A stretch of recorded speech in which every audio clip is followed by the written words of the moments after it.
Good morning. So today I am back with another poetry review, and honestly it's my first poetry review in a hot minute. So today I'm going to be discussing DKMH. It's a short poetry book by Dacre Montgomery. So this is actually the third celebrity poetry book that I've read recently, the first two being by Megan Fox and Lana Del Rey respectively. So like I said before, this book is by Dacre Montgomery. He's an Australian actor who's probably most known for his role as Billy in Stranger Things. So one of the things I want to point out is I think this book is interesting because it wasn't actually a book at first. It was a series of poems that he was reading on a podcast with like music accompanying it. And then later on, these ended up getting published. And that's kind of what sparked my interest in this book.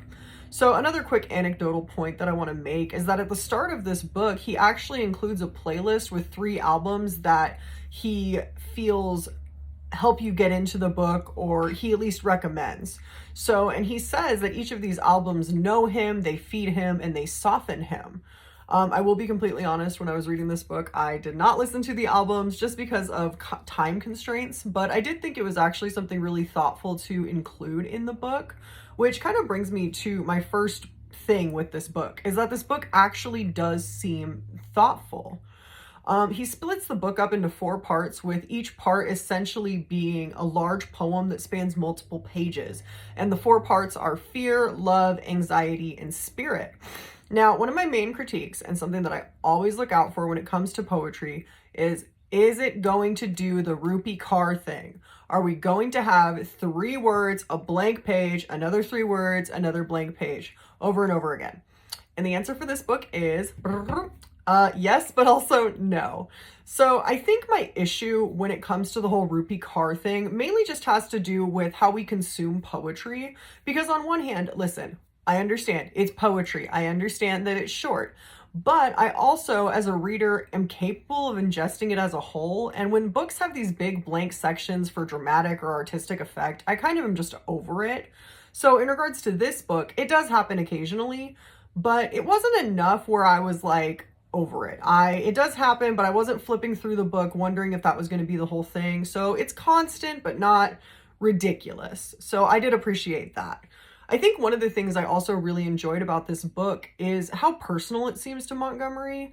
And while there are a lot of moments in the book that I can't really relate to, there are a lot of moments that I felt were true to him, even if some of the poetry wasn't necessarily written great.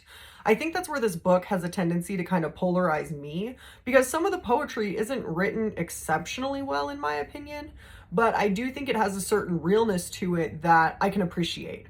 One of the things, though, that I actually kind of discovered about myself while reading this book is I ended up kind of learning a little bit of a difference in poetry written by men versus women, and that was something I really didn't expect. In this book, he ends up talking a lot about strength and being strong and suppressing certain aspects of himself. And for me, that was interesting because while I was reading that, I kind of had this certain revelation. I started thinking about how we as women often struggle with coming out of our shells and being ourselves and being who we are, where oftentimes men have to practice a lot of suppression of being who they are. And for some reason, this book just hit something in me that kind of made me realize that. It was just something that I'd never really considered before. So for that, I thought that was actually a really cool thing to have happen while I was reading this. Overall, I did find the book interesting. One of the things that stands out to me when it comes to poetry books by celebrities a lot is sometimes it can seem like a cash grab. And I really didn't get that with this book. I felt like there was an actual amount of personality and care that went into this. And that's something that I could respect, even if I wasn't necessarily the target audience or somebody that could relate to it.